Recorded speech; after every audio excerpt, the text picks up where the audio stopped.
Good morning and welcome to Sunrise Daily. It's a Thursday morning, just so you know. I'm Ayo Makinde here in Lagos. I wonder why we need reminders like Malcolm wonders. Good morning and welcome to Sunrise Daily on Channels Television. I am Bukola Samuel Wemimo. Good to see you, Buki. Welcome back. And nice glasses. And what's going on with the glasses? Some people are wearing theirs, but they don't want to show that they're wearing theirs already. Well, good morning from Abuja and welcome, Amal Fogu Yusuf. I think those people are still trying to wrap their heads around what's going on in the electricity sector. Good morning, everybody. Welcome to the program. I'm Chamberlain Osok. Well, much as that strike was called off yesterday, but goodness, we're getting lots of feedback from almost everywhere concerning some sort of conversation or mix-up in terms of, well, yes, it's been called up, but people still saying, so was the national grid shut down? How don't we have power supply at the moment? Has there a crash? Has there been a crash of the grid, or what exactly really is the issue? But the dailies highlight some of them, which we'll see how we can get some explanation concerning what is playing out. And that's why we're going to start with the Vanguard newspaper this morning anyways, because they have this late story which says, blackout as workers shut down national grid. Now that conversation went on in terms of, what exactly played out and were the reasons justified, whatever happened there. But look at the riders. Striking workers laid siege to power ministry. Ministers locked out. Labour minister waits in. Strike suspended for 2 weeks. And so that's what they came down to yesterday. But while at that, you see why we can't generate 5,000 megawatts of power ascribed to FG. Okay, so I thought there was a time that they told us that they had generated 7,000, wasn't it? But now, seeing, because after that, at the time, you then had the conversation as to, so how do we then deal with stranded power? Because if you generate this much or that much at the time, what's our transmission capacity? Then this goes. That argument always went on. Still goes on between them anyway, but now the FG is talking about this. Yes, there's installed capacity. That's what we're actually capable of generating. Yep. There is what maybe actual capacity. Then there's what the transmission line is capable of, transmitting safely. And then there is, of course, distribution says whatever you give them, they can distribute. Yep. These are the weak links. Or let me say the Transmission Company of Nigeria seems to be the weak link there. But now that we're reading FG. Why we can't generate, that's a different kettle of fish. Are they talking about generation, or are they talking about why this 5,000 cannot get to people's homes? I don't know, but you might want to, I think page 9 of the paper might provide a little more detail. And I think I'd like to go back and check though. Has 5,000 ever gotten to people's homes? It'll be interesting. Exactly 5,000? Yeah. So who knows? And if that's the case, why is it? How far away or close are we to ensuring that, okay, if we once upon a time generated 7,000 megawatts, can at least 6,500 get to people's homes? Because that'll go a long way, really.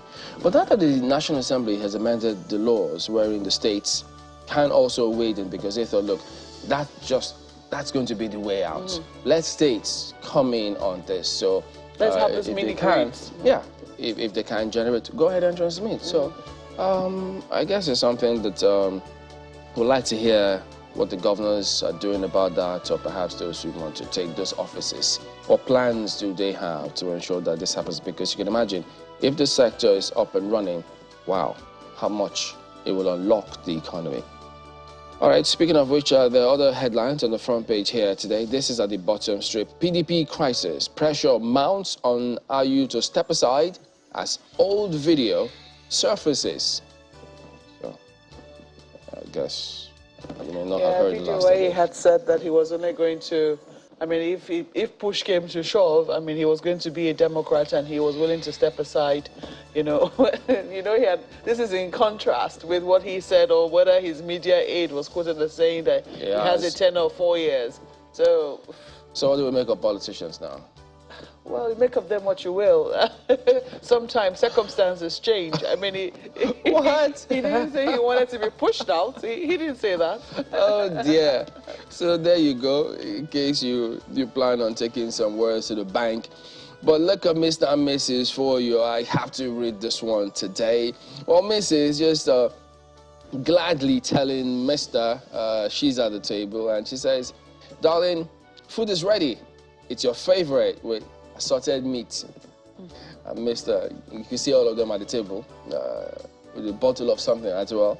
But Mr. in one corner says, last time you prepared this type of meal, I gave you 150,000 naira without asking after eating the food. He didn't ask questions, so he's wondering, am I going to part with another 150K without wondering what happened there? So... Oh, dear. Who knows? Well, that's like a rule as old as time, or game as old. What was that song now? You know, it's just what happens. I mean, women have always known that one trick. Just do something. And, oh, boy. You know, you find them parting with as much as you need, even more than you need. Don't try to fight it, because I'm not sure you can do anything about it, really. Even if you can. Pretend as if you can't. You know. Word is enough for the wise. Don't forget to check out the back page. There's a lot of sports there. Rage on the Red Sea. We're born to compete. AJ, he's looking forward to that fight with UC. And back home here, I think the NFF Congress will be going on. We understand that, goodness me, there's some scenario to expect from the forthcoming NFF Congress. Well, that's Vanguard this morning. Well, let's look at The Guardian for you. They also follow suit with the story on electricity, and it says, nationwide blackout, 3 billion naira lost to TCN strike as greed crashes. Oh, you know, so when you look at this, when you look at this headline, when you have a picture of the greed crashing, people have, I mean, a literal picture of, you know, electricity lines coming down, etc. But hey, this is what we have on the front page of The Guardian this morning. Nationwide blackout, 3 billion naira lost. The TCN strike as grid crashes. But there's some good news in the riders. It says electricity workers suspend industrial action. Is this 11 discos? Yes, 11 discos issued notices on darkness, urge communities to safeguard installations. And you also have this statement again, why we can't generate 5,000 megawatts of power. That's according to the minister. So just in case you're wondering, yes, we did explain yesterday that when the grid is switched off, you might just take a button, you know, to just do this and it comes down. That's it, right? But for it to come back on, it takes a while. So even if they've suspended the strike, for the people who are experiencing electricity blackouts in their area, you know, it's going to take a while for the system to fully boot. So I hope that, you know, we can be patient enough for that to happen. But these are some of the, you know, unintended consequences. I say unintended. Yeah, but I mean, who knows? Because some of them thought, look, that communication went on, the correspondence went on.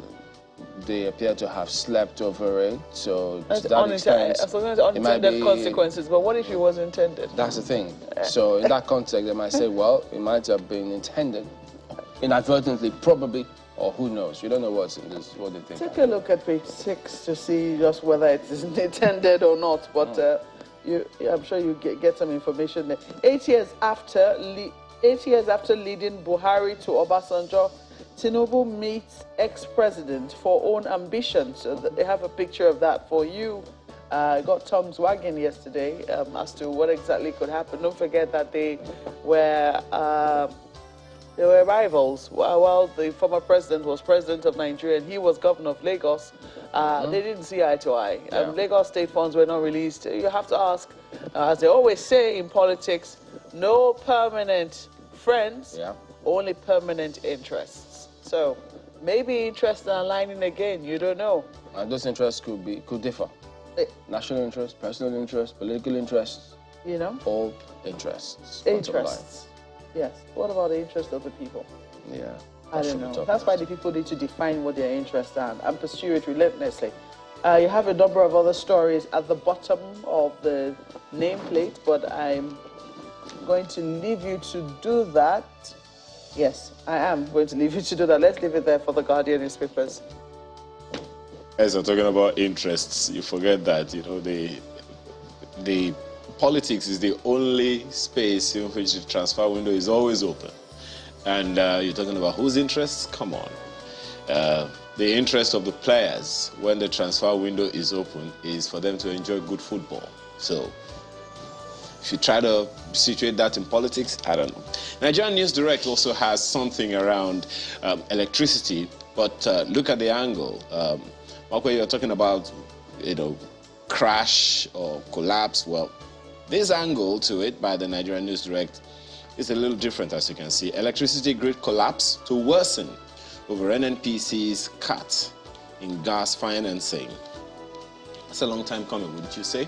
Because NNPC is now a limited liability company of sorts. So what happens? They're going to have to bill for every aero gas. There's such a thing as aero gas. Anyway, every gas supply, they're going to have to bill for. You know, we still need a lot of clarity in the nature of business between the new NNPC Limited and the federal government, you know, going forward, especially after this transition. So you're right to have asked that question. What's going to happen to every cubit of gas that the NNPC will have to, you know, transfer to the national grid going forward?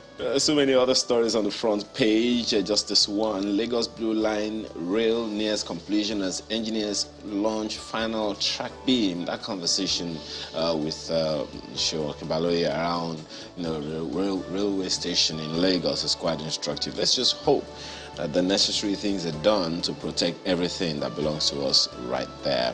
Well, that's the Nigerian News Direct this morning. Yeah.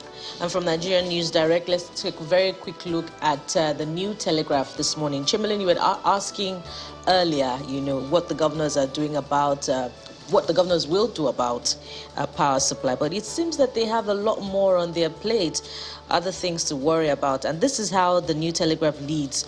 $418 million refund. Your action fraudulent, self-serving. Governors reply, Malami, that's the Attorney General and Minister of Justice. The rider says, vow to pursue matter to Supreme Court. Urge FG, ASU to sheath swords on prolonged strike. Well, that's the big story. The last obviously has not been heard about the $418 million Paris Club refund. And from there, of course, the New Telegraph didn't miss out on the electricity workers' strike. And this is how it captions its own version. Distribution load to discos plunged to 0 megawatts Wednesday. That's the blackout. And Malpe has rightly said it will take time for the system to reboot. So get ready for maybe another couple of hours of darkness supply. Well, incidentally, in some, my apologies, incidentally, in some areas, power is coming back gradually. We didn't have light all night, but this morning, I think before 5:30, no, before 5, power had been restored. So maybe if you don't have it, just expect it. You know, with the freezer no go spoil. Of course, you have your generators and you can charge your phone. So tell us how power supply is doing in your area. And lastly, before we exit New Telegraph, this one will interest you. It's above the nameplate. CBN reverts interest rate on intervention loans to 9%. Let's see how inflation will fare beneath that policy. But that's the New Telegraph for you this morning. Yeah, take a look at leadership next. $418 million Paris Club refund is the kicker. Governors fire back at Malami, accuse him of pursuing self-interests. frown at media campaign by AGF, say states will not give up until they get justice in court. So, is it likely to go all the way to what? Supreme Court? Who knows? And, you know, justice is relative, actually, because once the Supreme Court rules on a matter, or whichever court it emanates, whatever they rule is deemed or termed to be justice. So, if it favors one party or the other, it depends on how they see it, really. So, I guess they'll keep tabs on that and see what happens thereafter. And then, of course, the leadership also focuses on electricity workers call off strike after shutting down national grid. So, there's a lot going on out there. Many of the papers have already highlighted it because some of them did also say that they had data from the independent system operators, that's a section of TCM power generation on the grid. It was just a little over 4,000. And then, as at 6 a.m. actually, and that was from, they say, 21 power plants on Wednesday.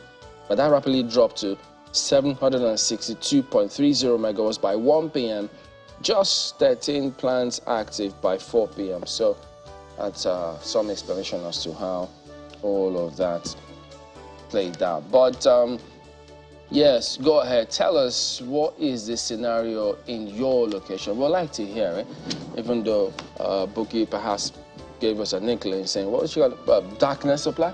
Okay. I know she got that. If you're not supplying power, you must be supplying something else. Oh boy. And whatever you're supplying suddenly could mount to darkness. Since there isn't any vacuum in anything, exactly. Okay. If you're not giving light, you must be giving something. Oh, well, Daily Trust is it's next for you. They have a totally different trajectory this morning. 2023 e-transmission of election results has come to stay. That's from INEC. Oh yes, politicians get the memo. This is the memo on the front page of Daily Trust now, just in case you're thinking that there'll be any hanky-panky. This is what Daily Trust is reporting that INEC is saying. Okay. E-transmission of election results has come to stay.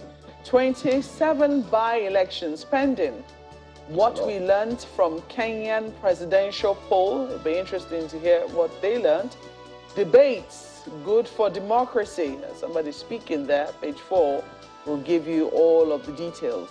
I think that, yes, much as debates are good, you have to ask whether we have been able to, take the debate to the grassroots level, to the level where people on the streets can understand. So whilst the big TV debates are very important, I think that it will also be very important for debates to be carried out in town halls at the level where ordinary people, and in the language that they understand, perhaps in Pidgin English. Let the candidates be made to debate in Pidgin English so that everybody, oh yes, that's the language of the masses, everybody gets carried along. As far as I'm concerned. You go and join the languages if they can't get the Pidgin correct. Just go and join it. That's why it's called Pidgin English, isn't it? Yeah. So find a way to communicate and get across to all classes of people, or as many people as possible. And availability of those candidates is key. You're asking the people that you want to serve them. So why shouldn't you make yourself available? Yes. So that they can hear why you want to serve them. It's only natural. It's only natural, indeed, and we continue to insist on that. Look at this. They also have the story on electricity. Power outage as TCN workers strike crashes electricity grid. Union suspends action. Why we couldn't meet 5,000 megawatts target since July. I think so. This is from a perspective. This gives a little more context. That's from the federal government. Page 22 will give you details. You also have this, that Niger, Benin, Togo owe Nigeria 5.8 billion naira for power in 2020. That's according to a report. What are we doing to get that money back? I don't know. Maybe page 23 will give you the details. Why Shekaral's associates failed to secure NNPP's tickets. That's from Kwankwanso. Okay, so all is not well within the NNPP. Page 31 will give you details. They've set up a committee, and after that they'll look at it, so he might exit. Yeah, so we heard, well, let us see how matters eventually pan out. And then you'll have to ask, you know, would they still be among the possible big four at the end of the day if that happens? Because, you know, there'll be questions as to... Because those are vital components of what makes them that strong. Yes, and the force to reckon with, yeah. So let's see how that eventually pans out. But they also have the story on the $418 million Paris Club refund. Governors tackle Malami, say action fraudulent, self-serving. Yes, you heard the chairman of the Nigeria Governors Forum speaking very tough yesterday on TV. Well, let's see how that matter eventually pans out. Let's leave it there for Daily Trust. And it would seem like that conversation has been a long time. That position has been a long time coming. You remember, Chamberlain, when we hosted the spokesman of the NGF as well. That's pretty much the same thing he was saying. And that's what you also find on the front page of this Nigeria newspaper. $418 million Paris Club payment. Governors accuse Malami of fraudulent claims. Vow to pursue matter in court to highest level. Yes, Chamberlain, it means the Supreme Court. Proposed intervene in lingering ASU strike. Proposed to intervene in lingering ASU strike. All of that you find on the front page. Right under that one, you find this one. Will not support a governor without agenda in Rivers, ascribed to the governor. That picture, that's a picture story. Tinubu stops over at Obasanjo's place. And right under the page, at the bottom of the page, aftermath of blackout. Hoteliers, business owners count losses as electricity workers suspend strike. Stories on page 15. Most certainly, those are the people that are most affected by it, because, I mean, for hoteliers, the lights have to be on all the time. People are paying not for darkness. And the implication of that is increase in cost of operations. Yes, exactly. And that's besides, you know, all the other costs that they have to bear, manpower and all of that. It gives you an idea what it takes to do business in Nigeria. Oh, most certainly. If it's just an idea, then it'll be okay. It's the reality of businessman in Nigeria. Well, I really do not envy those doing business in Nigeria. But let's take a look at what the Nigerian Tribune says this morning. And it also leads with that, $418 million Paris Club debt refund. Governors blast Malami over $418 million Paris Club refund. His claims fraudulent, self-serving, will not stand, they insist. That's you'll find that on page 8. Well, a lot of people will be waiting for the reply of the Attorney General of the Federation, particularly after not just the governors now, a number of other commentators have said, look, for the AGF to be passionate about this matter, there must be more to it than meets the eye. So let's see how that turns out, how he replies especially. But there are quite a number of other stories that will interest you on the front page of the Nigerian Tribune this morning. There's this one on the left-hand corner. It says, Lagos under partial lockdown. That's attributed to the police commissioner in the state. If you notice that there's quite a number of checkpoints, in different parts of the state, for stop and search, it's due to the reported security threat in different parts of the southwest, so security operatives are not taking that lying low. They're taking measures, and that's quite reassuring for residents, commuters, and visitors to the state. And above the nameplate is also another heartwarming security report. It says, troops dislodge more bandits camp, rescue 6 hostages in Kaduna. We hope that security operatives will, keep this tempo up in dislodging all forms of threats, and just to say that we should have a lot more confidence in security operatives. It does a lot to boost even their own morale, as this boosts the morale of citizens in different parts of the country. That's the Nigerian Tribune for you. I say amen to that. The Daily Independent newspaper is also talking about the same popular story on the front pages of some of the dailies. $480 million Paris Club refund. Governors accuse Malami of implementing selfish agenda to meet presidential candidates. Corporate over worsening economy. Right under the picture on the front page, electricity workers suspend strike after plunging nation into blackout. Well, don't blame them. They were doing their jobs as well, wouldn't you say?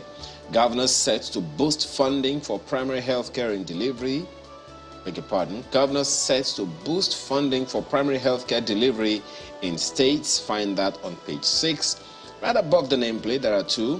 Why we are unable to generate 5,000 megawatts of electricity, according to the federal government, has a couple of riders. And there's one. Lawmakers frustrating review of revenue allocations.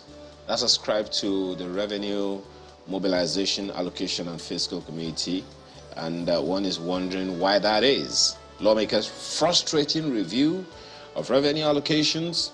Well, something definitely worth exploring further. That's the Daily Independent newspaper this morning, and a look at some of the dailies you'll find with your vendors today. We're back after now to take on the issues for the day. Please stay with us.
Thank you very much. This is a follow-up to the Seattle Declaration in November 2019, when state governors made a commitment to reflect primary health care in their development agenda. The state governors are joined by development partners as well as religious leaders as the forum launches the Primary Healthcare Leadership Challenge. Under the challenge, the best performing and most improved states from each of the 6 geopolitical zones are eligible for monetary grants.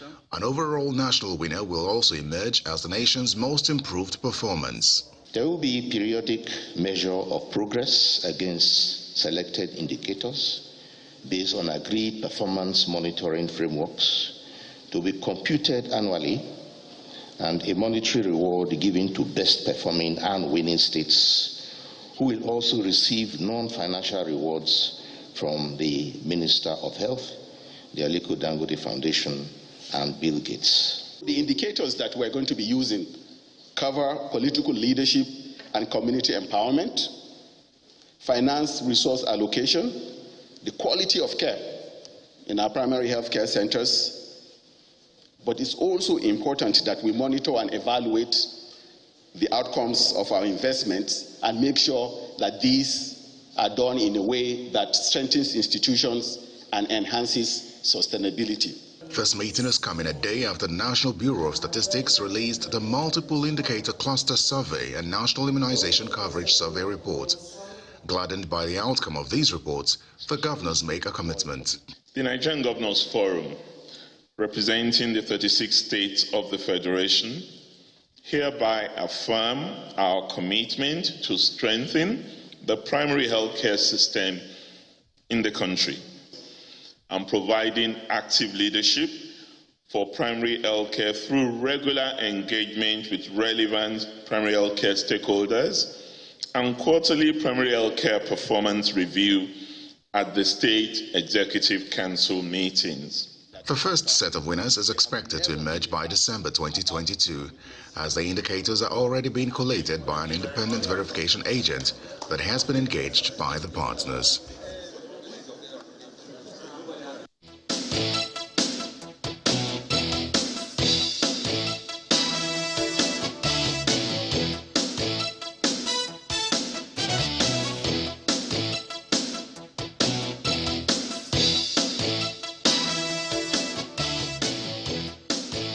All right, welcome back. Yes, that's what we're focusing on this morning, just following up on that and see where we are at the moment. So we've got two gentlemen, as you've seen in that welcoming slide, joining us this morning to shed light on what is going on with that scheme and in the sector by extension. So Dr.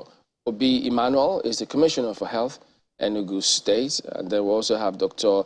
Tinko Ikea, who is a surgeon with the National Hospital, also former executive of the Nigeria Medical Association. Gentlemen, good morning, and thank you for coming on today. Good morning. Good morning.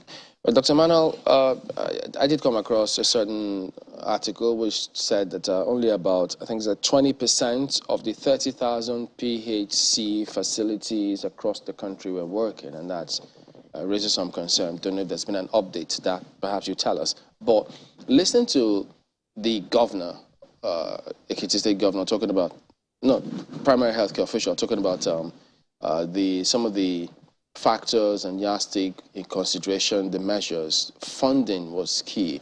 So while telling us about how the states are taking this on, one wonders, but definitely you'll have some states who will not be as buoyant, or there are states not as buoyant as others. So naturally, you expect them to inject a lot more funds for this program. So won't that be tantamount to having some sort of unfair advantage? Or tell us, how do the states even see all of this in the first instance? Thank you for having me. You're saying how do the states see all this? How are they taking it on? The truth of it is that Nigerian Governors Forum is a forum of all the state governors. And being the leaders of the states and then having a forum and then coming together and making a declaration like this, it tells you that they have an agreement that they will make a commitment to improving on the evidence that is before us in the healthcare sector. Now, that is what happened yesterday. There is a reaffirmation of a commitment to make improvements. And you're talking about making those improvements in financing. Rome was not built in a day, like I would always say. So having an opportunity to come together and reaffirm and commit to making improvements is a step in the right direction. Well, Dr. Tinko, you're a practitioner in that sector. So you've seen how it is in the sector. I mean, the primary healthcare system is crucial. It's like the fulcrum to ensure the secondary and tertiary sectors don't have a lot more influx if the PACs were working as such. So from your experience, how have you seen the sector? How is it faring at the moment?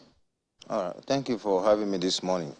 I think in the last 2-3 years, following the advent of the COVID-19 pandemic, there's been a ramp-up of function in the primary healthcare centers. In fact, you can see even from the indices available, immunization, which is one of the basic functions of the primary healthcare centers, has been ramped up from 33% to 57%. So that's a significant departure from what used to be. And from this initiative that the Nigerian Governors Forum is launching in conjunction with Bill and Melinda Gates, there's a hope that it will improve universal health coverage up to about 80%. You know, and you can see even recently the president, under the aegis of the Secretary General of the Federation, launched the Scales 3.0 strategy to see how they can ramp up immunization and also improve on primary healthcare delivery. And that initiative noted that Nigerians, at least about 27 or 29 million has been fully vaccinated for COVID-19, and at least 40 million Nigerians have had one shot of vaccine. And so the whole essence of this kind of initiative is to see that vaccination is improved, primary healthcare delivery is improved, and also you want to reduce, the negative indices that we have in our climb, vis-a-vis the under 5, mortality, nutritional challenges, early marriages, and all that. So the NICS survey is also like a tool to evaluate the progress of this program. And you can see from 2016, when it was launched, till now, it's a significant improvement, where we now have up to 57%, the reduction in child marriage from 44 to 30% now. And also vaccination has also improved. It used to be 1 in 8 under 5 child dying annually. Now it's 1 in 10. So you can see that the statistics are significantly improved. Dr. Manuel, could you give us a picture, perhaps in context of the primary health under one roof policy, of what is the situation at the moment in Enugu State? Situation in Enugu State? Yeah. Okay. For Enugu State, from even the survey results, Enugu State has made a lot of improvement in a lot of the indices. And you find that, for example, immunization coverage, Enugu is one of the highest on immunization coverage in the survey. So what is happening in Enugu is that in Enugu, the health system of Enugu State has come together under an administration to ensure that we do all that is possible using teamwork to try to achieve the best in the healthcare indices. And a lot of what we're doing is trying to create a bridge between the technical knowledge that we have from the technical people that come together in the health sector and create a shared understanding between the technical people and the political class to be able to understand what needs to be done with the parameters that improve on primary healthcare under one roof, for example. Enugu is one of those places that already has one of the things that makes primary healthcare under one roof work. That is the State Primary Healthcare Board. So with this in place and working over the last few years, I am not surprised to see that the figures for Enugu State in the survey are looking good. Do you set targets for yourself based on, say, past surveys? Do you say, this is what we got with child mortality, this is what we're getting with nutrition, and how do you work out policies to see how you can improve in future surveys? There is a principle, and that principle is evidence-based decision-making. And that principle is being implemented. I come from a field of medicine that is public health medicine. It's not strictly clinical. It has a lot to do with management and the understanding of data and the use of data. And with the health system in place, we have, through the instrumentality of meetings, coming together to have workshops, working with stakeholders and partners, there is always that tendency to review. The principle is management. It's about planning, implementing, and then evaluating using the management cycle. And then we do that. For example, we institute things like annual operational planning. And we do a needs assessment before we even institute annual operational planning. So the needs assessment tells us where we are every year. And then based on where we are with our indices, we try to put in activities and tasks and align them to National Strategic Health Development Plan, where we also have our State Strategic Health Development Plan. So we align these things, and then as we're working on it, we try to track and see how we are making improvements. Well, I do know that at the level of the Nigeria Governors Forum, I know that there's a place where the commissioners for health also meet to compare notes. One of the things that has stood out for the people who have conducted the survey are the disparities. How would you say that, states, when you come together, I do not know whether you attend the meeting of the commissioners for health, do you? Yes, I do. You are looking at me to see. No, yes, I do. So when you compare notes with your colleagues from other states, other commissioners for health, what are some of the challenges that you have in common that you think might need maybe a more deliberate intervention at the federal level for you to be able to make headway? More deliberate intervention at the federal level? Yes. We need to understand something, and that is that when we talk about health and we look at the Constitution, health is neither in the legislative or concurrent. So it's a joint effort that gives better health care. Now, implementation of healthcare service delivery is at the state level, subnational. So a lot of support is coming, policy making, funding also from the federal to states. Mm-hmm. Now, what we're trying to do is to increase the synergy so that the policy and implementation can have a marriage that works. So when we meet and we discuss and compare notes, I have found personally that it's something that is really helping with healthcare delivery in the states, because the coming together and comparing notes is something that cannot go wrong, and it will help, because in a sense, people start to look at the positive things that others have done that have caused improvements in their own indices. And then we start to gain a lot of shared learning.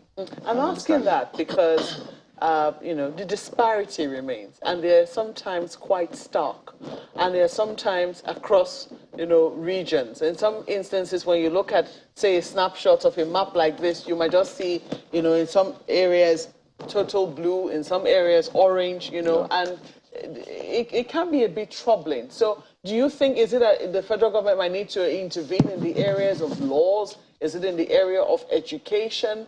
So that everybody can be uniform, so that we can begin to move towards some amount of uniformity?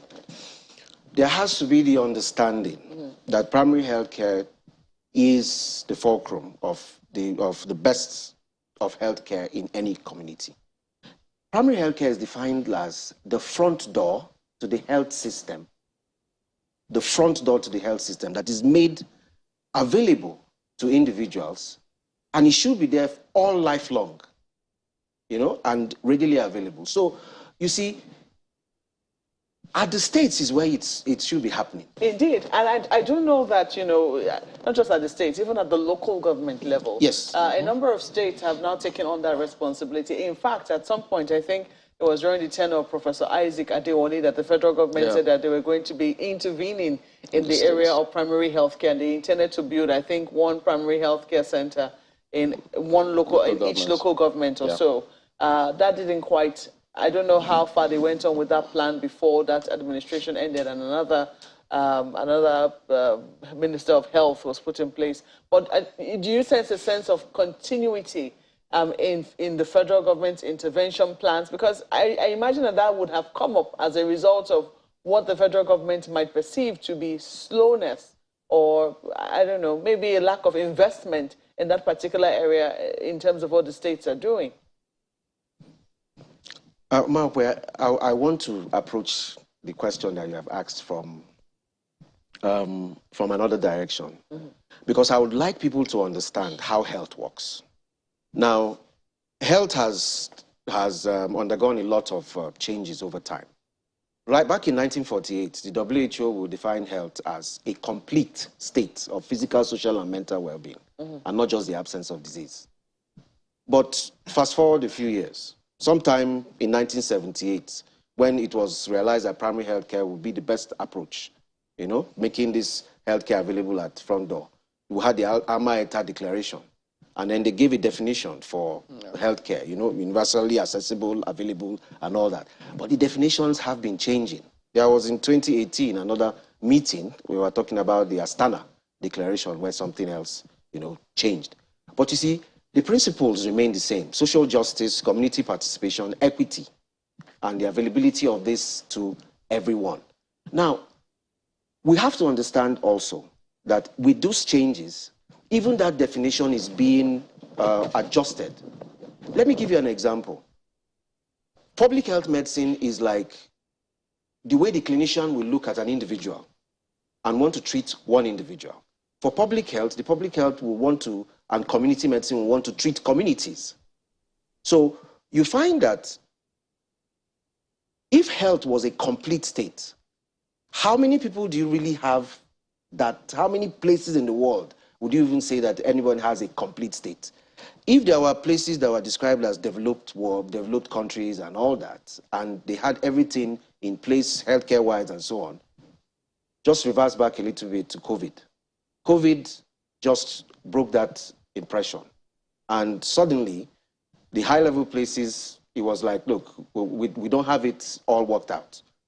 So a few of us, you know, I come from the academia also, and then I'm serving as commissioner now. A few of us in health promotion and communication are beginning to look at the fact that health in itself is not a static thing. It's a progressive.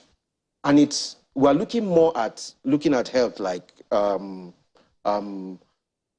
continuous adjustments to physical, social, and mental stimulus, and not just the absence of disease. Because as the stimulus comes, there are adjustments. Now, these adjustments are occurring all over the world. Nigeria is not exempt. We are adjusting. And what we do is that every once in a while, we get into that management cycle. We plan. We look at principles, policies. We implement them. Then we evaluate. And then after evaluating, we get back to the table and plan again.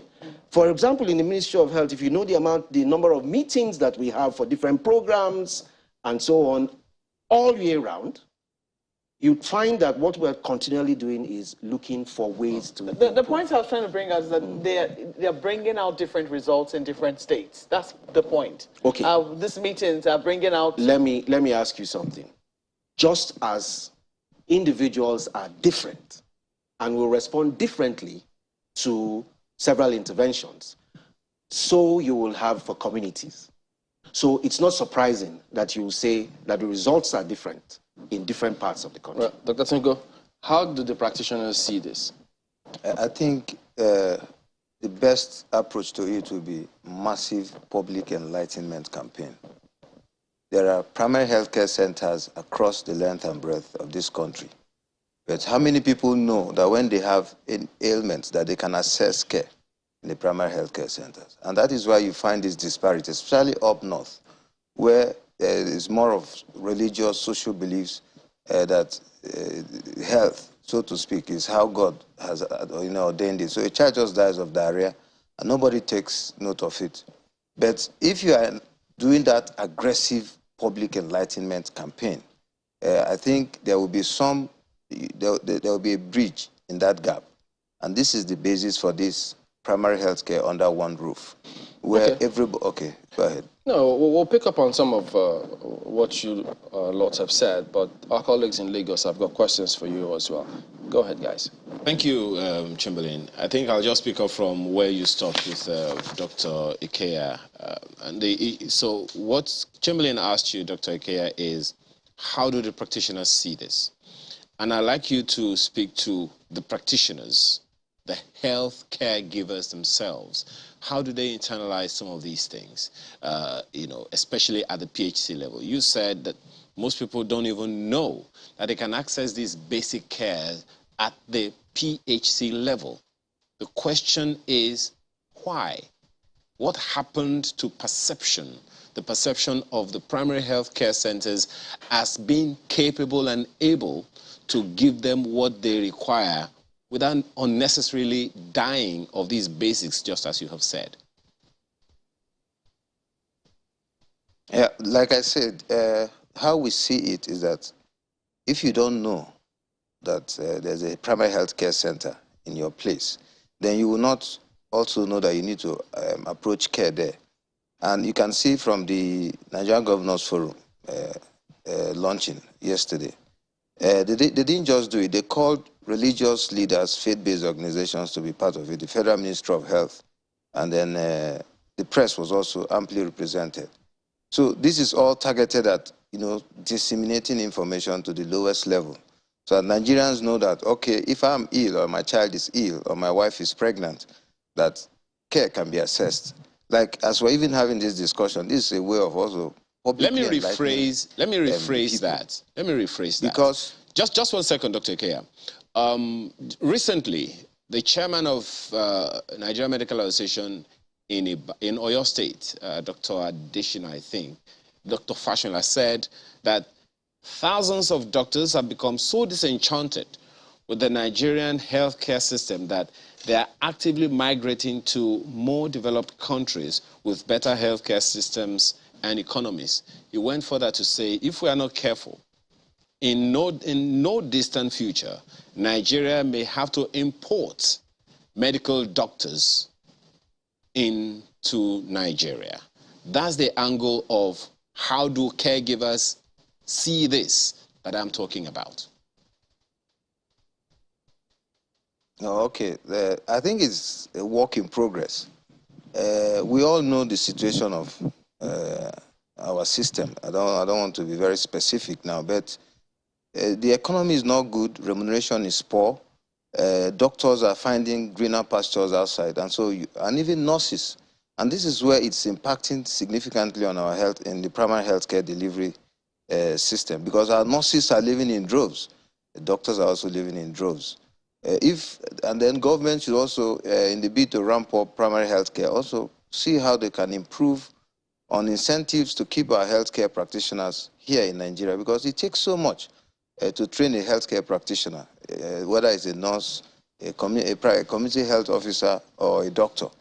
So I think how we see it as a healthcare practitioners is that the pocket is dry, and so wherever you can ramp up your pocket, you want to migrate down to that place.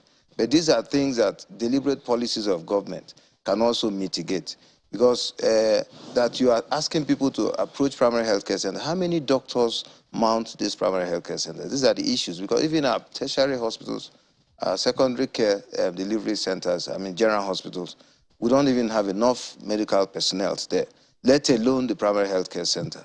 So the earlier we begin to encourage our doctors, our nurses, our healthcare workers, to see that it's a national assignment to see how to improve the healthcare of Nigerians, the better.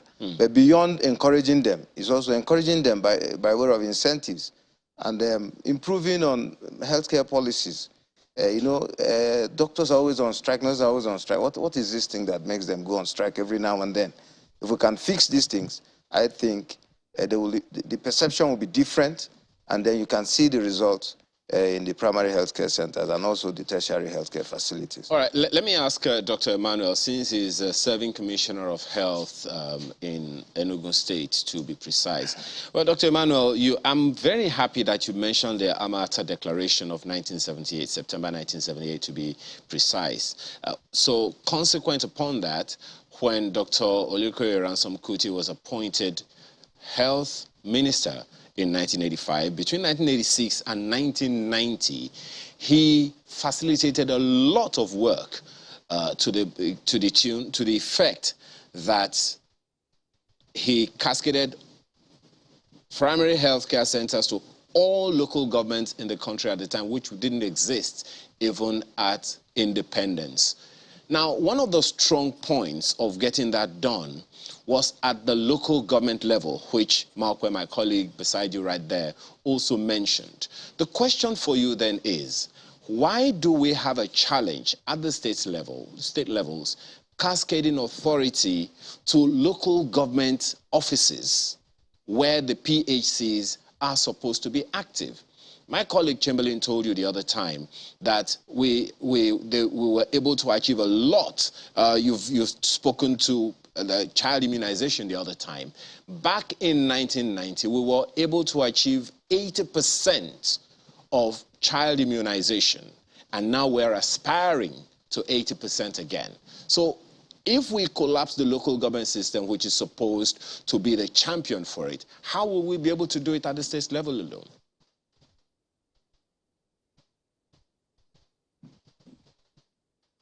Okay, thank you. I thank you for the history, taking us back in the history of primary healthcare and how it has been with Nigeria, with respect to Professor Olukoya Ransom Kuti. In truth, is that, like I've said, there is always this continual review and revision of policies and strategies. like I said, after 1978, there has been a continual look at this and changes that have been occurring. And right now, what we're looking at is primary healthcare under one roof. We're looking at the integration of primary healthcare services under one management, which is the management of a state primary healthcare board. That's one of the principles that are in place. Now, the state primary healthcare board is the idea, even of the primary healthcare, is coming from the National Health Act, which stakeholders in health in Nigeria came together to push for and agree on. Now, what it is saying is that maybe the primary healthcare delivery being left alone for the local government may not be working as it should. So let's tweak it a little and see if we could now move it up to states and then have one management, have a board with a management team that trickles down into local government health authorities that will now institute healthcare at the PHC levels. Have discussions, keep monitoring and evaluating, and then making improvements, and then bringing up accountability lines from the local health authorities to state primary healthcare boards, to the ministries of health, and to the executive council governance, and also, when that doesn't really help, recourse to the national. I have said that it is a continuous review and process that is going on. When you implement the management cycle, for example, I've said it's plan, implement, evaluate, and then you re-strategize. There are so many policies that are there now that are helping. It's about us being able to put the correct things into practice. And we will continue to make that effort. We'll have to continue to make that effort. Forgive me, I'm eternally optimistic. I'm one of those. And I believe that if we keep working on it, we will start to get it right someday. Dr. Emmanuel, I'm coming to you now, and for the same reason that I also asked this question, because you are a serving commissioner. I don't want us to lose sight of the fact that this report we're quoting, for which state governors are buoyed, and for which you are also beating your chest because Enugu State is quoted to have done very well, says that states' primary health care condition across states of the Federation exposes the precarious state of health care in Nigeria. It shows that in all 36 states of the Federation, the facilities there are not particularly good. So there's a lot of room for improvement. And now the state governors have committed to funding. But just as Balkwe said earlier, in 2017, there was a commitment to the primary healthcare revitalization program. But 5 years down the line, only a certain percentage of primary healthcare centers in the country are functioning. Amid, the paucity of funds across, the country, especially at the federal level, how optimistic are you that state governors can indeed match words with action to commit to revitalizing primary healthcare centers across the country?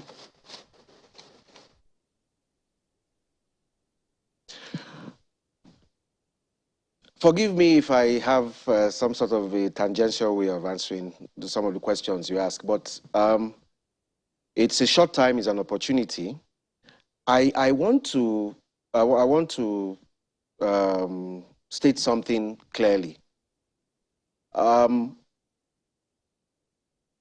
example, the improvements that we have gotten in healthcare delivery, they have not just happened in a snap of a finger. For example, if I will borrow from the clinicians, when somebody is an amputee, what we have in medicine is that we have had progressive improvements in prostheses. That's the what the amputee will use. Initially, it was the immovable prostheses that you would just cuddle along with. And then currently, you now have improved biomedical instruments that could even bend and mimic the normal state of walking. Now, put that also into the community and primary healthcare the delivery and public services and so on. It's about reviewing and improving, but not necessarily reinventing the wheel. Reviewing and improving. And that is what I see government doing.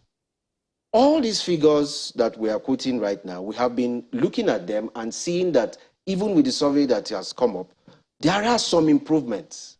Things are improving.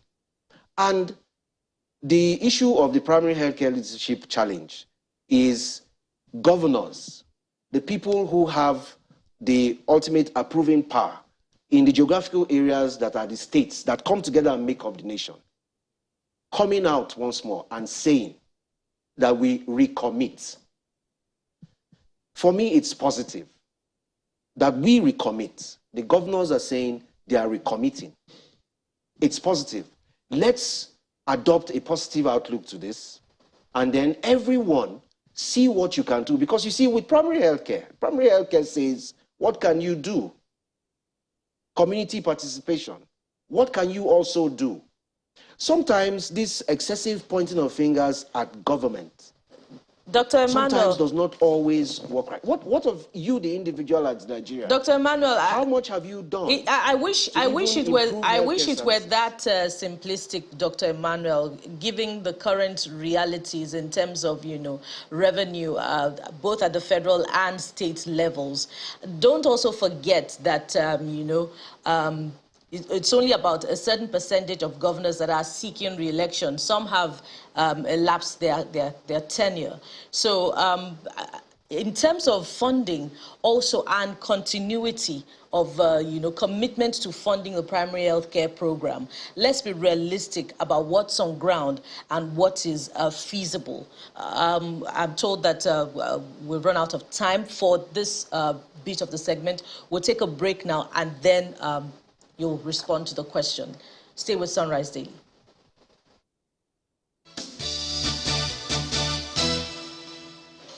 Welcome back to Sunrise Daily on Channels Television. We're looking at the primary health care system across the country, particularly with the report on the state of the primary health care centers across the country. And we still have with us Dr. Obi Emmanuel, who is the Commissioner for Health, Enugu State, and the surgeon, National Hospital Abuja, Dr. Atinko Ikea. Dr. Emmanuel, as we continue with our conversation on funding, which is critical to revitalizing the primary health care centers across the country, how optimistic are you with the current realities on ground?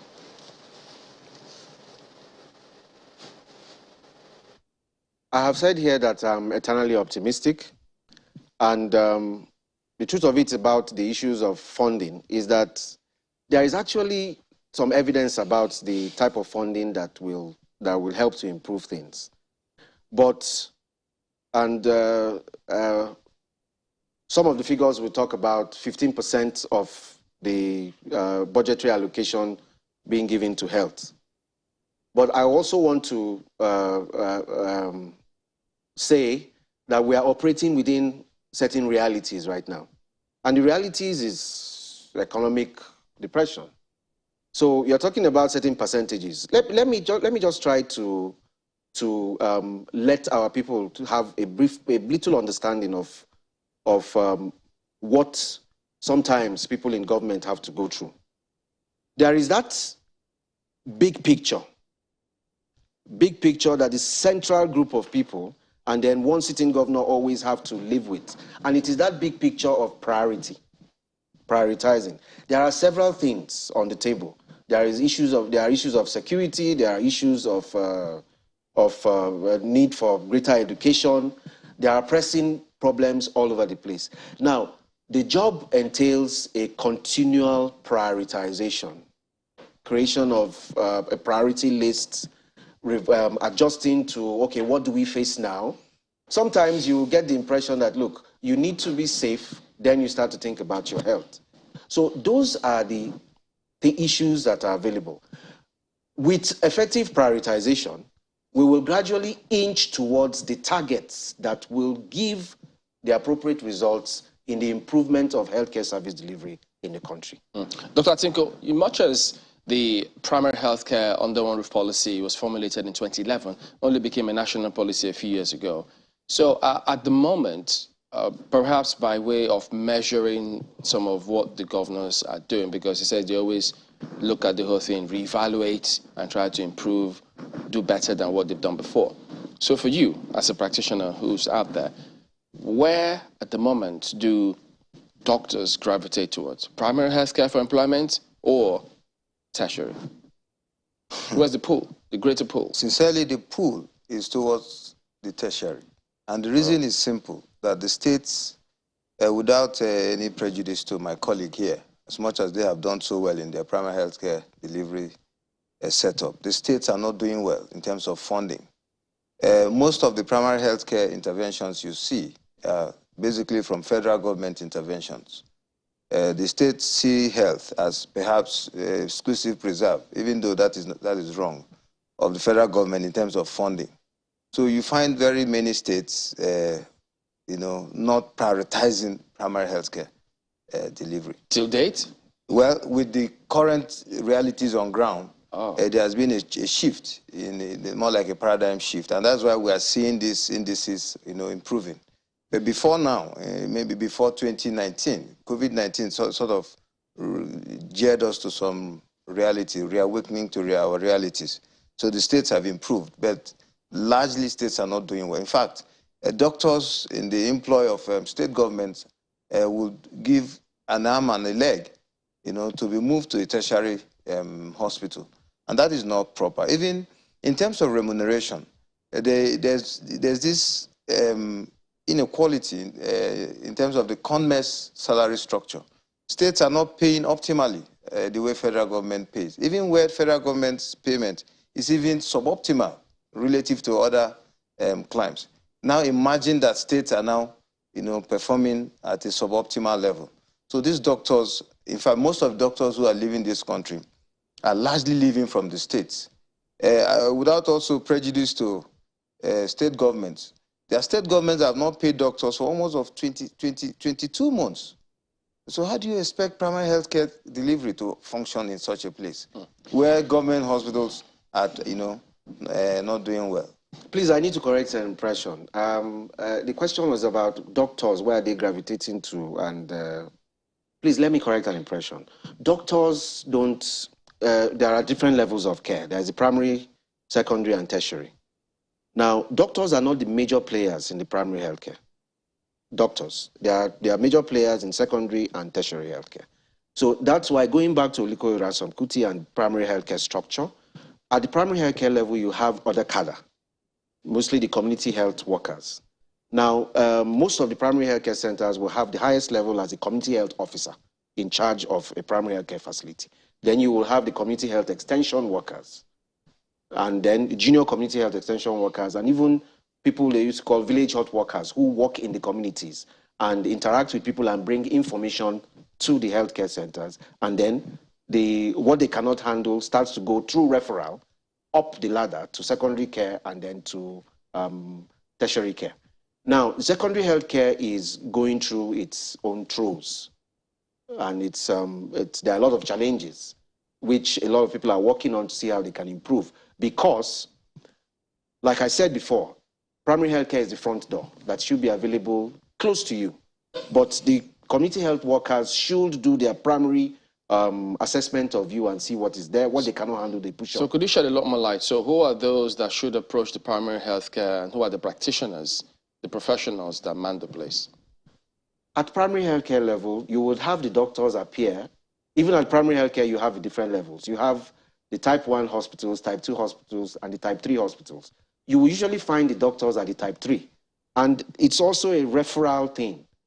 We have in primary healthcare what is called the hub and spoke model. And most of the states are trying to achieve that hub and spoke. For example, imagine a local government. You would imagine that you would want to have maybe like 2 type 3 primary health centers or 2 or 3 with doctors. Then you want to have around them type 2 hospitals, type 2 primary healthcare facilities headed by community health officers. And then you want to have type 1 hospitals headed by community health extension workers, bringing it closer to the doorstep of people. Now, when you have your problem and you come, community health extension worker works with something called a standing order.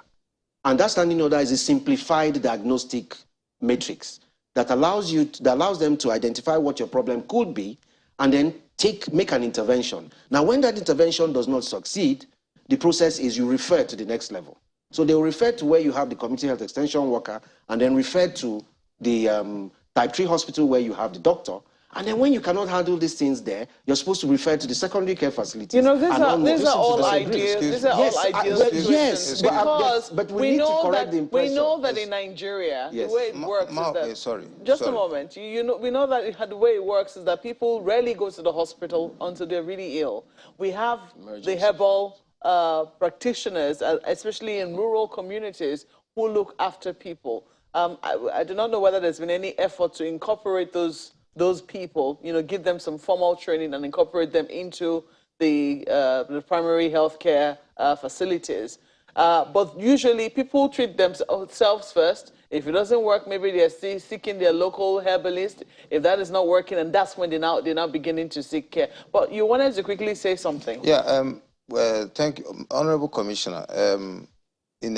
For an ideal situation, I mean, I don't see anybody losing anything putting a doctor in a primary healthcare center, because it will improve healthcare delivery, it will improve diagnosis, it will improve management.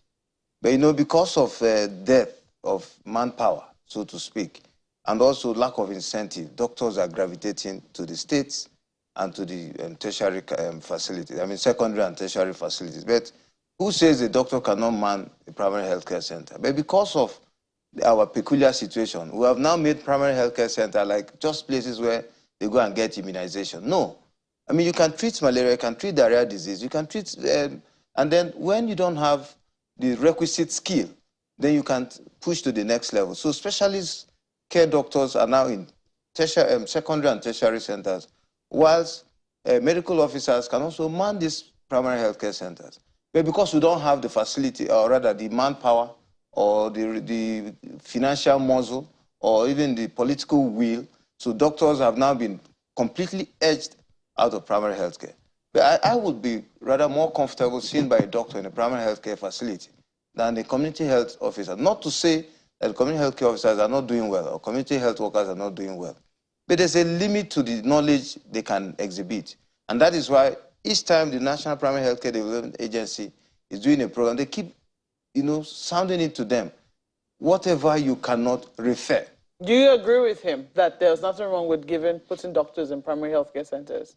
I don't agree completely, because I just try to create and I try to show you what the structure ideally should be. And that is what every effort is being made to put in place. I said doctors can man the type 3. Type 3 means a higher level of the primary healthcare center. So you have fewer of those ones. And then when you think about the wheel of a bicycle, you are looking at the central hub as a comprehensive healthcare center or type 3 primary healthcare center with a doctor and a nurse. They can perform surgeries there and so on. Then the spokes are like leading to lower level primary healthcare facilities because they've been trained. I understand. To do that. Then when that's what is on the, that's what should obtain. We know that's not what obtains currently, and we know the challenges with that. A lot more interventions. I mean, even when we used to have a number of governors talk on health, a lot more of the interventions have tilted towards the type 3, which you've talked about, and the challenge has been being able to keep doctors at that level, even at the type 3 primary healthcare center. They found out that, especially for rural areas, many doctors do not want to stay. Are you seeing that as a challenge as well? And what do you think can be done to incentivize our doctors to stay, not just at the primary healthcare centers, but even at the tertiary level where we're beginning to have challenges? With the kind of commitments that are being made now, if there's improved financing, and you have the primary healthcare under one roof structure in place, where the state primary healthcare boards are working as they should, you'll find that, you'll be able to have that one management system, one policy and all that, that will be able to attract the correct funding that will pay the doctors that will be able to work at these type 3 facilities. You agree with him? Yes, I mean, if they can improve funding and then improve incentives, doctors are going to stay because... That's a big if. I just wonder, sorry, we need to wind down. Yes. So I'm just thinking, I wonder what kind of conversation the commissioners of health meeting, no pun intended, but for commissioners for Abia State, for instance, because when he was making the point as to how a law has not happened in that state, and yet they have this commitment going through, so you wonder. He said that some people just feel, well, yeah, we'll commit as much as we can, we'll do what we can, but... And by the way, the SGF did give us, I think that was some sort of verdict when he said they didn't know that the healthcare sector was that bad. And so we need to look deeper and see how we can strengthen not just the primary healthcare, secondary and tertiary, because he says it's a joint policy wherein both the state and government and the federal government can make laws to improve all of that. But gentlemen, we thank you all for coming on today. Dr. Obi Emmanuel, Commissioner for Health, Enugu State, and Dr. Ikaya Atinko, who is a surgeon at the National Hospital in Abuja. We hope that, we'll have a lot more health professionals staying back in the country and providing that special expert professional care. We're back in a moment, and we will be talking some sort of politics. Stay with us.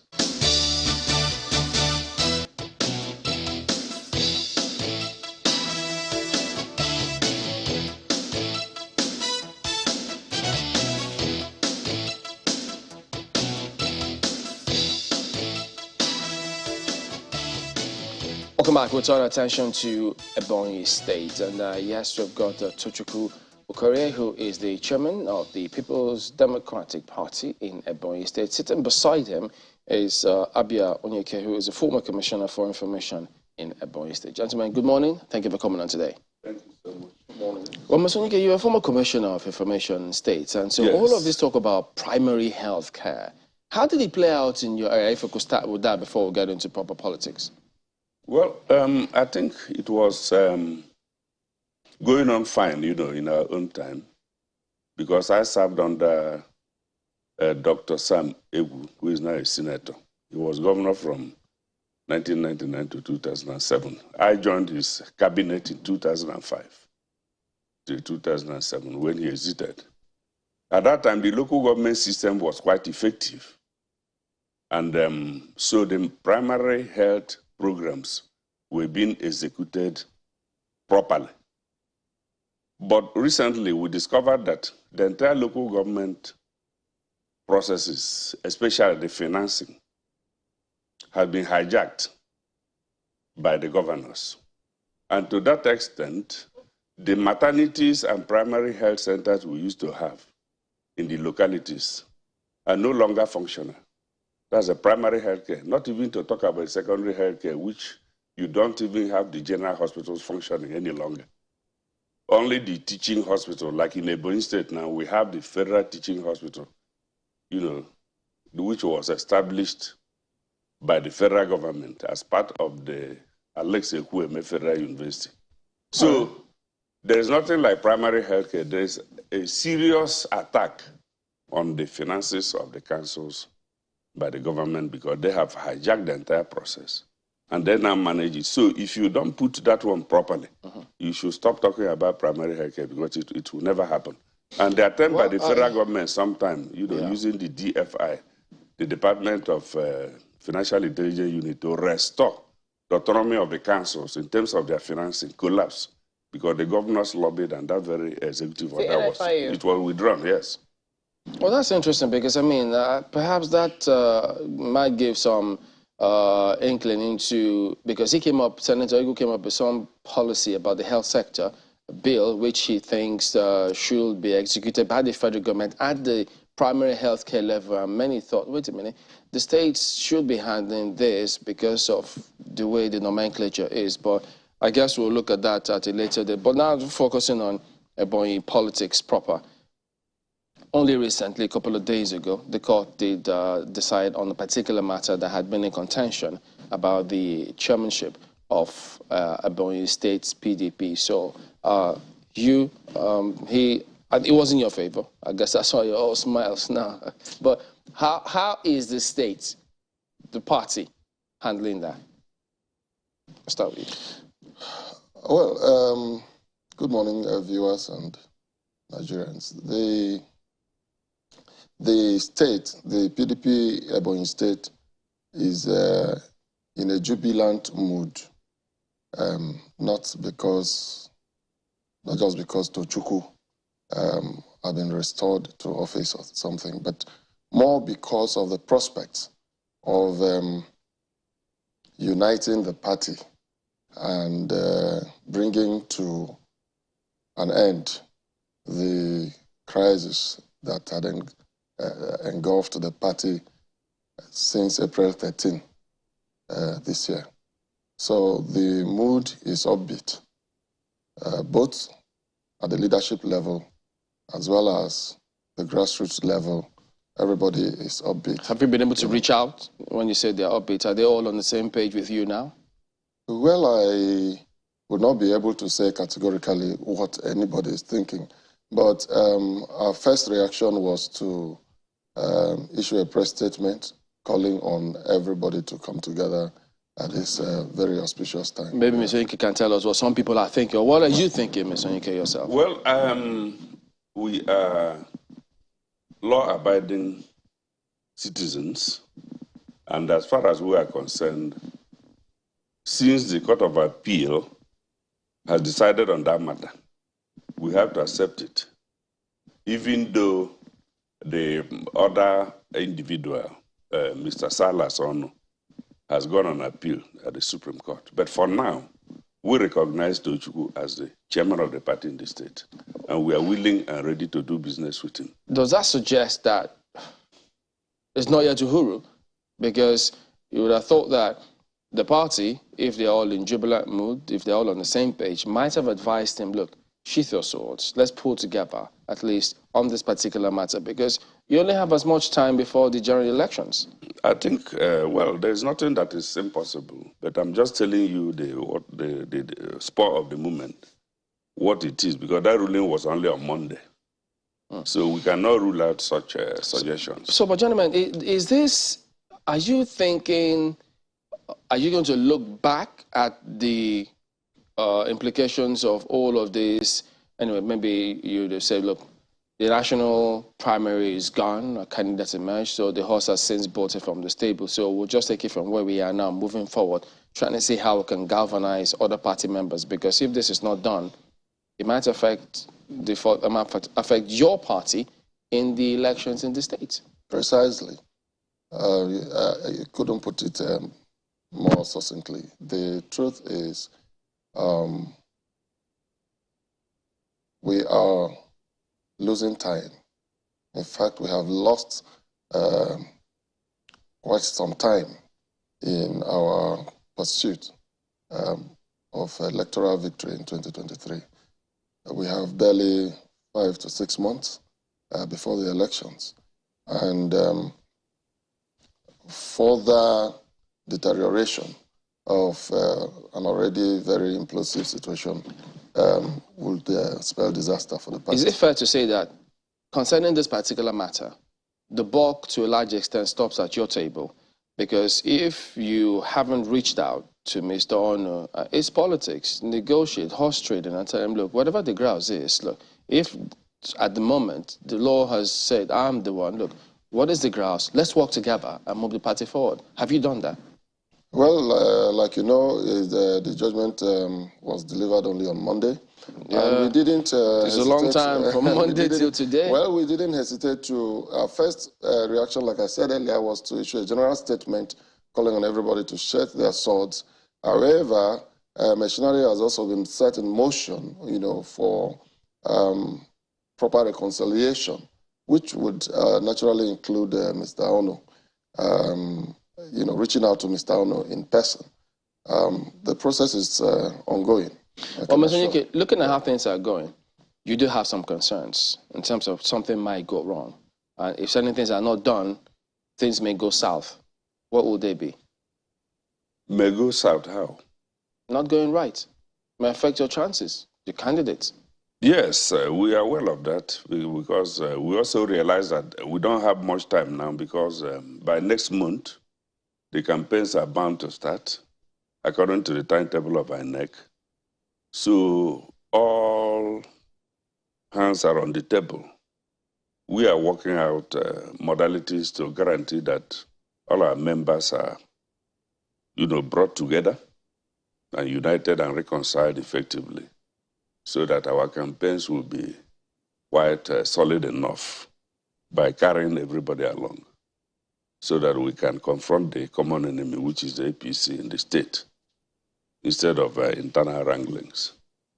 But as things stand now, the way APC, on the other hand, will just, they might be sitting pretty, just watching the PDP, quote unquote. No, but they also have their own internal crisis. They have their internal problems because the individual there, the candidate of the party, many of the members in APC believe that it was the governor that imposed him, and therefore that a more credible candidate that they ought to have had is not in place. But if a ruling party has what you say are challenges, are they usually the same weight? Because, I mean, in this climate, the kind of weight a ruling party can throw around and get things done.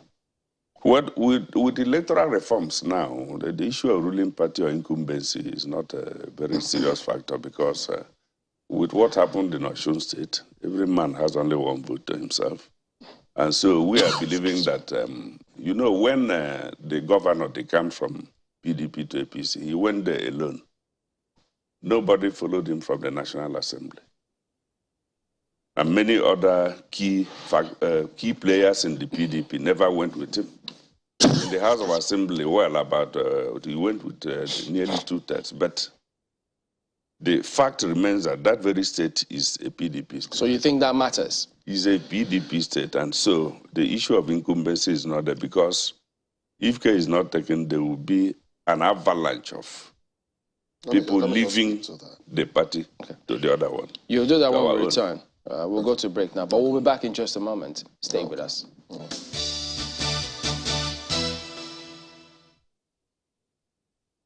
Welcome back. Still discussing Ebonyi politics. You were going to speak to the question of the governor moving to another political party and the implications or challenges of him moving himself. Well, there is no doubt that, like they say, house divided itself will barely stand. So PDP has the responsibility of putting its house in order.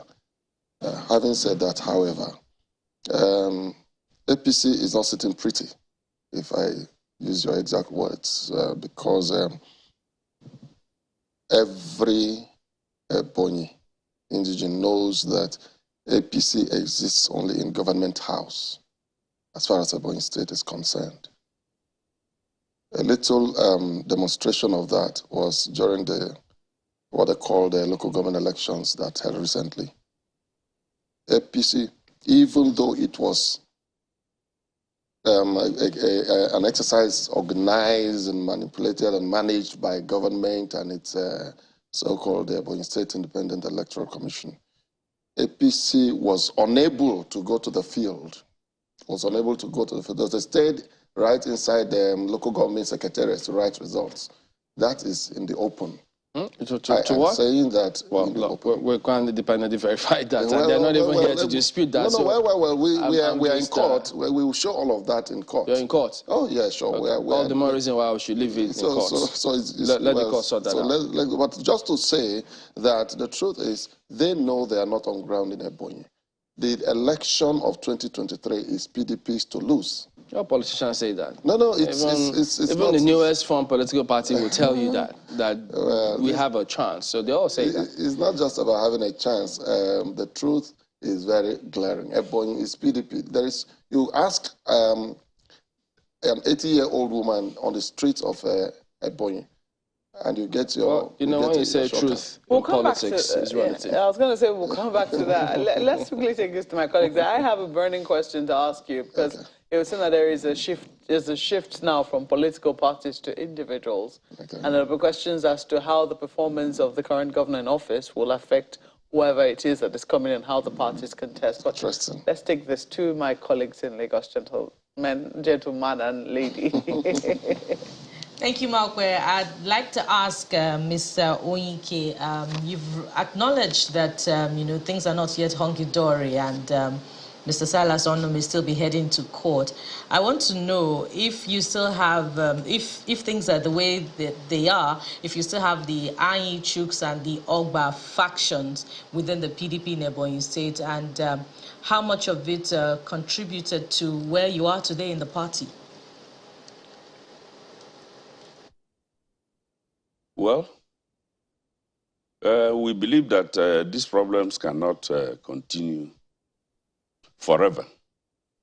And so we want to think that very soon, sooner than later, these issues will be resolved. And that it is normal in politics, especially when you are dealing with party primaries. But also there is a ceiling and a level you cannot go beyond. So the so-called factions will soon come together before we enter into the main elections proper. A contest over who the authentic governorship candidate is in the PDP for Ebonyi State? I don't think there is any such contest talking about who is authentic or who is not authentic. Dr. Ifeanyi Modi is the governorship candidate of the PDP. And even though his challenger, Senator Obinoba, is in court, that does not make Obinoba the governorship candidate. And that does not subtract the fact that Dr. Ifeanyi Modi is the governorship candidate. So there is no point talking about who is authentic and who is not authentic. We just have just one governorship candidate in the person of Dr. Ifeanyi. So that means that the Ebonyi PDP is going into the governorship election in 2023 as a divided house. It doesn't follow that, because you yourself should know that there is a program that is in tune with the Electoral Act of 2022, the period for litigation and the period for main election. It does not allow one to dovetail into the other. Let me now come to Mr. Okorie. How, since you have now emerged victorious in court, how are you going about resolving these differences, bringing every you know, disgruntled element on board? Well, thank you. Let me say for the umpteenth time that a process is in motion for reaching out and reconciling everybody under one large umbrella that we have. We cannot have two umbrellas. And that process will culminate in a formidable front, you know, going into 2023 elections. So the question as to whether the issue about who is the candidate of the party, you know, whether it would affect our chances. Again, I want to say that there's an end to litigations. There's an end to every issue. And very soon, all of these will come together and we'll move forward in one straight march. So I have no reservations about our chances in 2023 elections. By the grace of God, we're going in as one big family and everything will work out pretty fine. Well, it's interesting you put it that way, Mr. Okorie, because the issues are not just going to be wished away. So there has been contestation about the chairman of the party in the state, and then there has been contestations about the governorship candidate of the the PDP, of the party in the state. So one is wondering how strong a front would be presented within just 5 months. It's 5 months before February when we have the elections next year. I mean, I take August out because we can say tactically that August is out already. So within the few months that we have to go, how soon do you see all of these issues being laid to rest? I know that Mark will still want to take you up on some issues, but how soon do you see these issues being laid to rest so that everyone, both the contestations with the chairmanship role that you have also adduced, that the contestant, the other fellow may want to go to court, Silas Onu may want to go to court or appeal the case, and then there is also that issue of the governorship candidates. If they are not pacified, there's a possibility of working against the party. Don't you think so? Yeah, no doubt. But that is also what we are saying.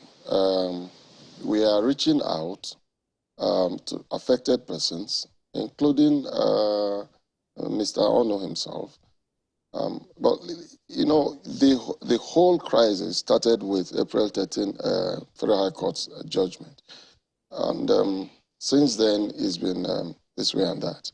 But like I said, we are reaching out to see how all of this will be sorted out the earliest time possible, so we can. But notwithstanding what's going on, you should expect that the party is also not folding its arms. There's party administration in place, notwithstanding the court processes.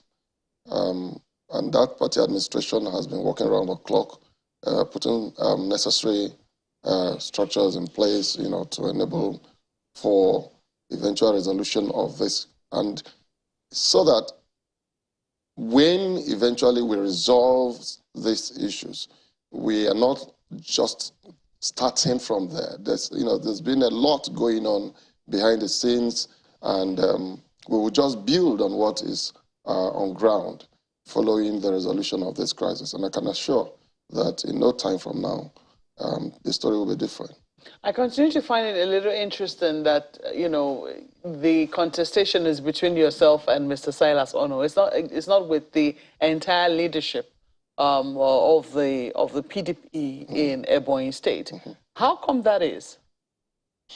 So it's not sacking your entire cabinet, so to speak? No. Okay, let me put in perspective. Mr. Ono approached the Federal High Court with an originating summons asking whether I did not violate the guidelines of PDP for the conduct of Congress by submitting my nomination form, 3 days after deadline, which would then disqualify me, from contesting the election. That was what was before the Federal High Court. And the Federal High Court agreed with him that I was out of time and should not benefit from that. Yeah, but the appeal court said that it was an internal party matter. Absolutely. And it had no jurisdiction on that matter. And you're still hoping that the Supreme Court will uphold it? Yes, there is absolutely. There are a plethora of authorities in that regard, including the latest ruling, from Edo State.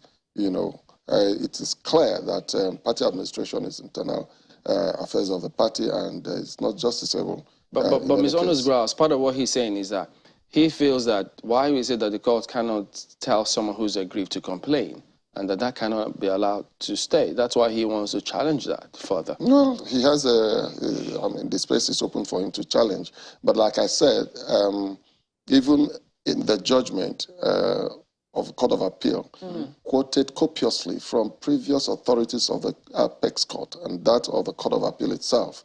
The letters being the one by the Court of Appeal sitting in Benin, declaring that party leadership is purely an affairs of the party, and nobody, no court has the jurisdiction to go into whether there's merit in what she's saying or not. So that's rest that. So you continue to be sure that PDP, Ebonyi is a PDP state. The current governor defected from the PDP to the APC. He says that he's moved with his structure into the APC. And it does look like, I mean, for many people who continue to speak about Ebonyi, they say, oh, this current governor has done, they praise him for the infrastructure work that he's done in the state. Is this something you agree with? I mean, would you say, when you rate him, would you say he's done well? Is it a verdict you will agree with? Not totally. Not totally, because, yes, the infrastructure is there, all right? The infrastructure is there. The bridges and the flyovers, well, the flyovers really, not bridges. Yes, the flyovers are there, and the airport project, the shopping mall. What next? New government house. New government house. Roads? And the roads, the concrete roads, they are there. Now, Ebonyi, people have started asking questions because there is what I call an inverse economics that's playing out. It's basic economics that government spending is usually deployed in a depressed economy to stimulate demand. That's basic economics. You don't need to be a professor of economics to know that. Now, where government is spending in very large outlays, all right, and yet the citizens get continuously impoverished, then it raises a question mark. Now, so the question about whether the infrastructure is there or not is, I mean, that doesn't around because there are things you can see. Now, what's the economic relevance of this infrastructure? How do they impact, how do the project impact the lives of the citizen? What is the performance when it comes to education index or health index, for example? Other sectors are suffering. What about salaries of workers? What about... Is it owing salaries? Ebonyi is owing salaries. Besides, what passes off as salary is actually moderated salaries. You know, everybody's complaining. Look, the local government system is collapsed, and every other sector is collapsed. Okay, it's not as beautiful as I think that the governor and he has enough aides to defend himself. I'm bringing that up because oftentimes when you're going to go back to the people to ask for their votes, if you're no longer running for re-election, if you're run out of your tenure, your party should be able to campaign based on what it is that or what you've done in the state. And it was saying just a moment that across the southeast, from what we're seeing, it looks like people are not going to be voting based on party lines. They're going to be voting based on what they have seen either the party do or the person do before. So you're saying people who will say, I will vote for this person, this party in this state, I will vote for this party in this state. They're voting more along the lines of individuals. And if that is the case, how do you think that PDP as a whole in the Southeast, which has, PDP has held the Southeast for quite a while, particularly in Ebonyi, how do you think you're going to fare in this new? But that is what I was saying, that it's not all about flyovers and shopping malls that have been there since 6 to 7 years without occupation. 67 years? Yes, the shopping mall is... 6 to 7 years. Oh, 6 to 7 years. 6 to 7 years, without occupation, because it just doesn't make sense. This is a rural economy, all right? And then you bring all of these things into the space, and people don't really appreciate because it has not affected their lives. What should have affected their lives is their children's education, the primary health situation, the maternity health situation. These are things that are of direct relevance to the people. And this is where the state has the worst indices across board. I mean, as confirmed by NBS statistics. I do not have that information. Fortunately, No, you can check. We're holding statistical snapshots of this, and I think my colleague also has some there. In some of them, I have not heard that Ebonyi has, the worst indices. No, according to what you're saying. You go over it. Yeah. You go. What I'm saying is this. Ebonyi State is amongst the 10 poorest states in Nigeria today. And that started with the government of the current governor, Engineer David Umahi. And I also want to say that Ebonyi is the 4th poorest state in Nigeria. And since he came into office from 2015, he refused to pay retirees their gratuities, those who have served meritoriously for 35 years. So there's a lot of poverty amongst the working class. And Ebonyi being a peasant state, the working class is the most sophisticated and the most advanced social class. And if they cannot have money to be paying the school fees of their children, that tells you the level of poverty in the state.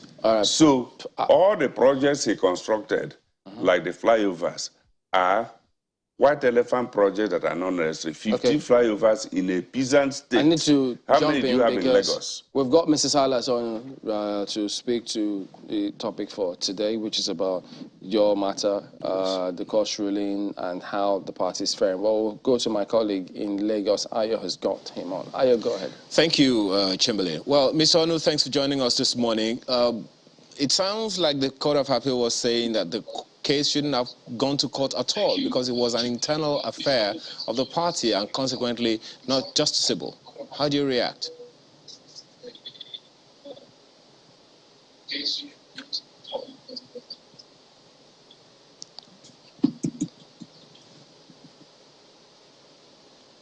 I can't hear you.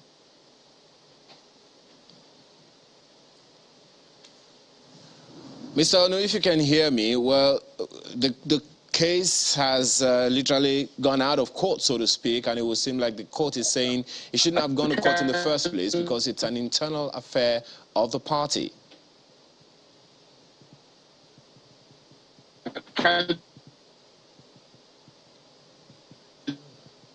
Okay. Well, consequently, since we can't hear him, I'm pretty sure that in a not too distant future from now, the network isn't too friendly. Well, perhaps the last words from Mr. Onyeke, who was speaking, the other time. How would you recommend that this issue be resolved in good enough time, as an elder in the party, in good enough time for the PDP to make strong enough case, a strong enough implant or imprint in the elections that's barely 5 months from now?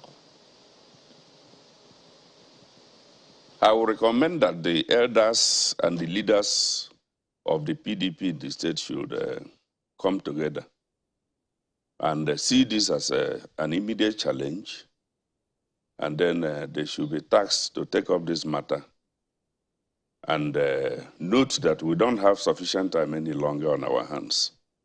And so they are being challenged to come, embrace everybody, and make sure that this matter is resolved in no distant time, in such a manner that we can forge ahead as a united and solid political front to prepare for the 2003 general elections, as you have pointed out. We have always felt that the time for such reconciliation will come, and that time is certainly now. So I agree with you fundamentally that that is what should be done, and I promise we're going to do that. All right, gentlemen, we were set out to look at the developments within Ebonyi PDP, but along the line had to veer into developmental issues in the state where you lot your reading our statistics and data. And I hadn't finished before you cut me off. Because, I mean, you saw that you both mentioned Mr. Ono, and he had been trying to get him on, so you saw the challenge with the connection there, so we had to also, because, by the way, the area you were going was not, it was just an attendant matter, it was not the primary matter.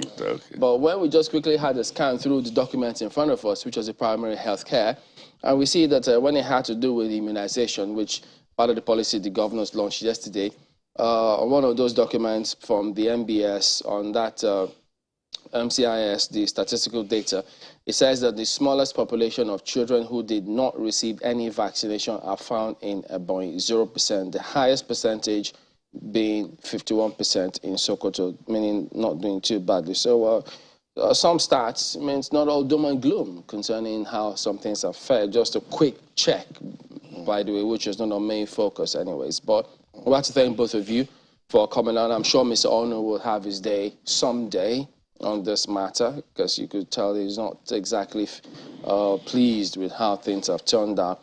Tochukwu Okorie is the PDP chairman at Ebonyi State, as the court has decided, even though Ono says he's going to challenge it. And then Mr. Abionike, former commissioner for information in Ebonyi State as well. Gentlemen, thank you very much indeed for coming on today, and we hope that the party can sort all this out so you can move ahead. Thank you so much. All the best. Thank you. We do have some comments coming through. We did ask for them, and eventually we have them. Yeah, let's throw this to Lagos. We'll begin with this one then by Law of Cross, who says, to be on the safe side in all areas of our national life, Nigerians should vote for individuals who possess all requisite credentials and credibility, knowing full well that political parties have failed. Money bags manipulate and influence parties' operations. And Festus Akinboyewa talks about PHCs, and he says there's no doubt that high-quality primary care is vital, and the new PHC delivery initiative will enhance our PHC and improve the health and well-being of Nigerians.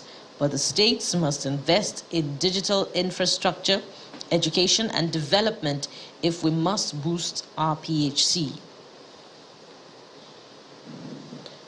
And this is for Henry. Oh dear, it looks like we might not be able to take Henry's email, and it was quite important. But sadly, Henry, hopefully we'll be able to take yours tomorrow. Thank you for watching this morning. I'm Mark Welbeing. I'm Chamberlain Uso. Have a good day. I'm Ayamakinde. Have a wonderful day ahead. And enjoy the rest of your day. Thank you for sharing it with us. I am Bukola Samuel Wenimo.